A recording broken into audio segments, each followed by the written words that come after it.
নীলফামারী থেকে 2 দিনের লম্বা জার্নি করার পর গাভীগুলোকে সুস্থ রাখা সবচেয়ে বড় চ্যালেঞ্জ। এই সময় যদি ঠিকমতো কেয়ার না নেওয়া হয় তাহলে গাভীগুলো অসুস্থ হয়ে যেতে পারে। সবাইকে নমস্কার, আশা করি আপনারা সবাই ভালো আছেন। আপনারা জানেন আমাদের গাভীগুলো প্রায় 2 দিনের লম্বা জার্নি করে আমাদের ফার্মে এসেছে। এই অবস্থায় সবচেয়ে গুরুত্বপূর্ণ বিষয় হলো গাভীগুলোকে দ্রুত রিকভার করানো, কারণ জার্নি করার পর গাভীর শরীর অনেকটাই দুর্বল হয়ে যায়, খাওয়ার ইচ্ছা কমে যায় এবং দুধ উৎপাদন কমে যায়।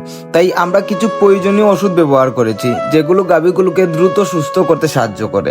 প্রথমে আমরা ব্যবহার করেছি রেনাজাইম সিএস। এটি মূলত একটি এনজাইম ধরনের সাপ্লিমেন্ট যা গাভীর খাবার হজমে সাহায্য করে। জার্নির পর অনেক সময় হজম ঠিকমতো কাজ করে না। এই ওষুধটি দিলে খাবার ভালোভাবে হজম হয় আর শরীরে দ্রুত শক্তি ফিরে আসে। এরপরে আমরা দিয়েছি রুমেন ই। এটি গাভীর পেটের ভেতরে ভালো ব্যাকটেরিয়া ব্যালেন্স ঠিক রাখতে সাহায্য করে। সহজভাবে বললে এটি গাভীর পেটকে আবার স্বাভাবিক অবস্থায় ফিরিয়ে আনে, ফলে গাভী ভালোভাবে খাবার খায় আর ধীরে ধীরে দুধের পরিমাণ বাড়তে শুরু করে। এরপর আমরা ব্যবহার করেছি ববি কেয়ার বেট। এটি গাভীর রুমেনের কার্যকারিতা ঠিক রাখতে সাহায্য করে। জার্নির পর গাভী স্ট্রেসে থাকে, ফলে পেটের কাজ অনেক সময় ঠিকমতো হয় না। এই ওষুধটা সেই সমস্যা কাটাতে সাহায্য করে আর গাভীকে দ্রুত স্বাভাবিক অবস্থায় ফিরিয়ে আনে।